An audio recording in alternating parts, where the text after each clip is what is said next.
When we think of the healthiest people in our society, many of us picture athletes. We have gym classes in schools and we encourage students to play sports for their known physical benefits. Chris Navola was someone who, from the time he could walk, loved being active and playing basketball. He was the captain of his team in high school and played while he was an undergrad at Gettysburg College, as we saw in the previous clip. He moved on to become an assistant basketball coach right after he finished school and is one of the few people I know who truly loves his job. So how would a young 20-something basketball recruiter for Gettysburg College get an autoimmune disease? Chris starts by explaining when he first noticed his symptoms. Really? Yeah. So what was happening?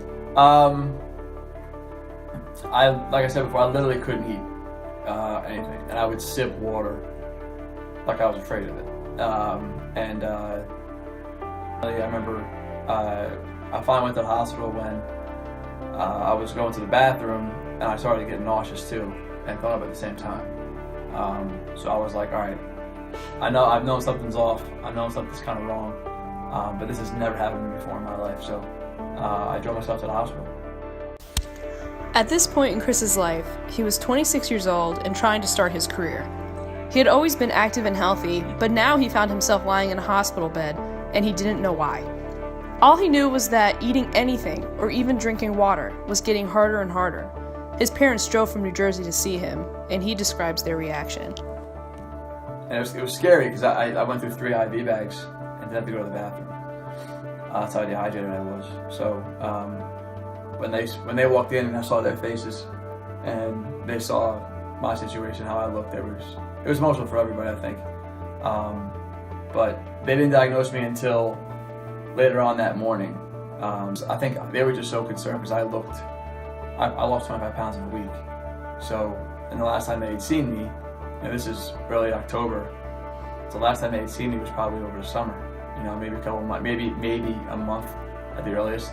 So they hadn't seen me in a decent amount of time. So if you see anybody from, one day and the next time you see them, whatever it is, they lose 25 pounds, they're gonna look different. But it was a bad 25 pounds. It was in a week. It's quick and you look emaciated. So. That day, Chris was diagnosed with Crohn's disease. Crohn's disease causes a section of your GI tract to become inflamed. For most people, Crohn's develops in the small intestine. Currently, 700,000 people in the United States alone are affected by the disease. In a very short amount of time, these symptoms took over Chris's life. He watched himself lose 25 pounds in just 1 week, and he couldn't do anything about it. His mom remembers him calling her at 3 a.m. shortly before he drove himself to the hospital because he was struggling to breathe. He was ready to try anything his doctor gave him because he was realizing how scary his situation had become in such a short amount of time. Next, he describes what his doctors gave him to alleviate these symptoms. Heavy dose of prednisone, that was the biggest thing, because that helps with inflammation and all that kind of stuff. So I was on a heavy dose of that, which I didn't like because it was kind of masking what foods would still bother me. So I was able to eat some things that I probably shouldn't have been eating because I was just filled with steroids. Prednisone is a steroid used to treat conditions like arthritis, allergies, and blood disorders. It alleviates inflammation in the body, which Chris needed for his GI tract. As he mentioned, the problem with this medication doesn't happen in the beginning. It masks the problem. So Chris was able to eat more than he could previously, but his problem still existed under the surface. His symptoms kept building until he went into his second flare-up. He basically said, right now there's a bonfire going on in your stomach. I was losing weight again. I was having trouble keeping stuff down. I felt very fortunate that my classroom was right next to the bathroom, so I didn't have to worry about running down the hall and missing that much time. I could just run right there. This time, his doctor's solution was, again, to use prednisone. To Chris, this felt like using what had caused the problem in the first place as a solution. Then he started thinking about his diet, and how it was weird that his doctors hadn't mentioned anything about the foods he was eating, even though his problem was in his stomach, intestines, and colon. He decided to seek the help of a nutritionist, and found a man named Russell Mariani, who he describes in the next clip. Advice to me, a lot of it is, what I liked about it was I had to fill out a questionnaire and talk to him on the phone first. That's like a trial period before I agreed to work with him and he agreed to work with me. So it wasn't just, hey, you're a client, I'm I'm going to take your money and try and help you. It was, what do you want out of this? What can I provide? What can he provide for me? And how can we make this work? So I liked that a lot about him right away. And we talked, and I had a couple of days to figure out if I wanted to do it or not. But his main thing was to get started with certain supplements and certain things that kind of like flush out your system and remove bad bacteria. So that was the biggest thing for him. It's like, we gotta get started on this stuff right away. And I didn't have to stop taking the pharmaceuticals I was taking. But he's like, we're gonna get you off of those, you know, in a certain amount of time. It was literally by a certain time every day, I had to send him basically a report, for lack of a better way to put it, of how I felt, what I ate, but also any and all bowel movements that I had and how they looked and all that kind of stuff. So I hope no one's eating while this is being presented, but that's what I had to do. How would you compare how it was to be with the doctors compared to how Russell handled things with you? Totally different. Yeah. Night and day. Yeah. In what way? So the doctors, the GI doctors, and it's not all of it's their fault, but they to see them and talk to them is much more difficult than talking to someone like Russell. So Russell's big thing was, look, there's a fee for my program and my service, but that fee allows you access to me as long as I'm awake and alive. So he was like, you know, I do have to sleep, but he's like, if I'm awake, you know, I'm available, and that's an experience. So would an accurate way to summarize it be the doctors would hear the symptom and hear only the symptom and try to treat that symptom, but Russell took your entire life into account and tried to account for everything? That's the right way to put it. Russell cared about your total health and your total body of work, not just, you know, if you're Crohn's disease in your small intestine. He doesn't care just about your small intestine. That's the best way to put it. Finally, Chris was starting to feel like someone was taking his whole health into account, and he started noticing positive changes in his body right away. Keep in mind, though, that he was still taking prednisone during this time because of his second flare-up. Unfortunately, prednisone isn't a drug that a patient can stop taking cold turkey. It's not an antibiotic. So he had to try to slowly wean off of it while he was changing his diet and working with Russell. That means that all the side effects he could have been susceptible to while taking a pharmaceutical drug were things he still had a risk of getting. For him, these side effects eventually manifested in the severe depletion of his immune system. What happened next because of this was his scariest experience yet. So as I got better, as my stomach got better, because I was working with Russell, I started noticing that my right leg was getting swollen and was very painful. I thought it was just an ankle. My ankle was the first thing that kind of swelled up. So my right ankle was very swollen. I was limping around work all day. As a teacher, I was on my feet all day, which obviously is not good for your ankle. And I went from my ankle to then my whole leg would just be sore all the time. And it got to the point where my right leg was probably about twice the size of my left leg. The point where I literally couldn't walk.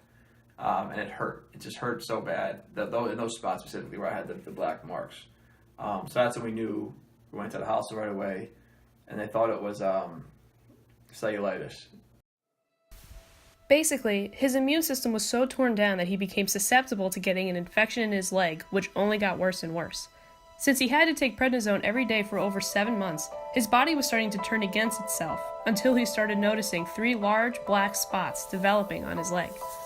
These spots became raised and caused him pain with every step. His parents had to come to his apartment, carry him to the car, and drive him once again to the hospital. My only fear, not fear, but my biggest concern, to me, the worst case scenario would have been that to amputate my leg.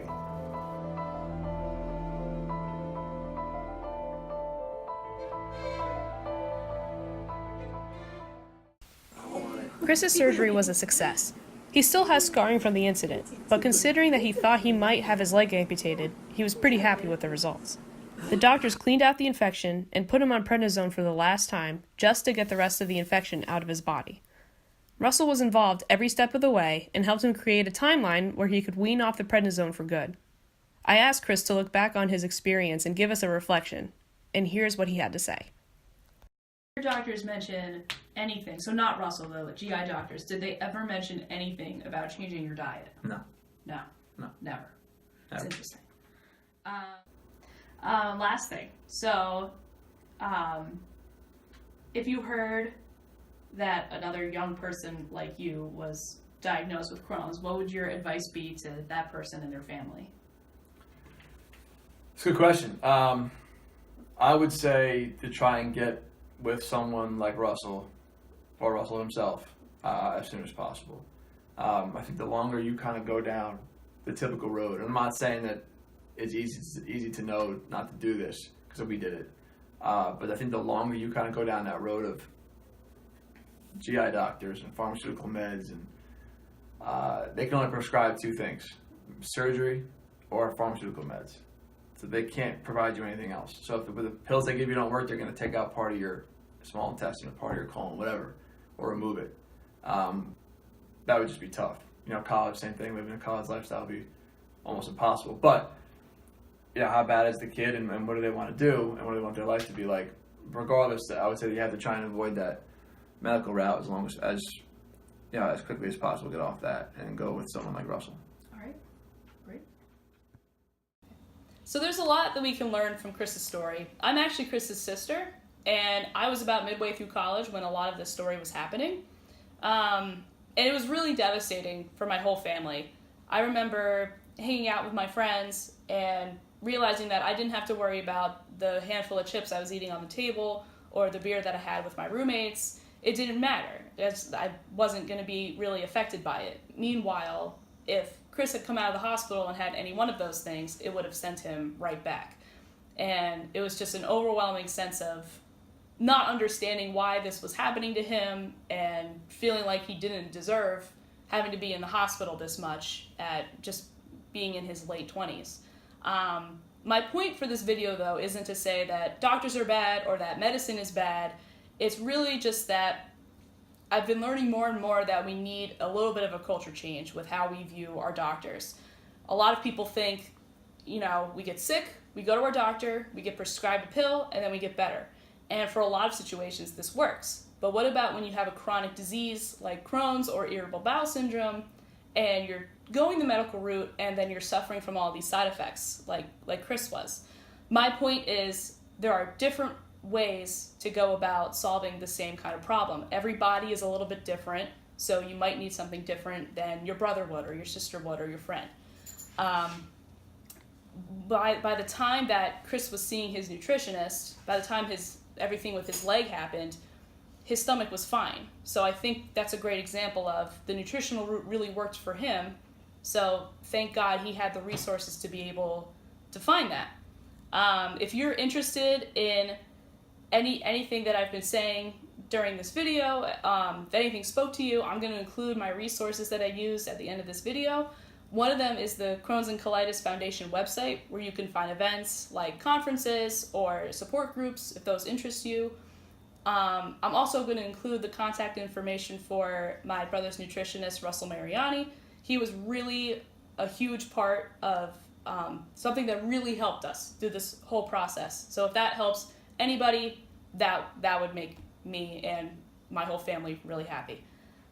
So if you have Crohn's disease or another chronic illness, please stay healthy and check out these resources if they interest you.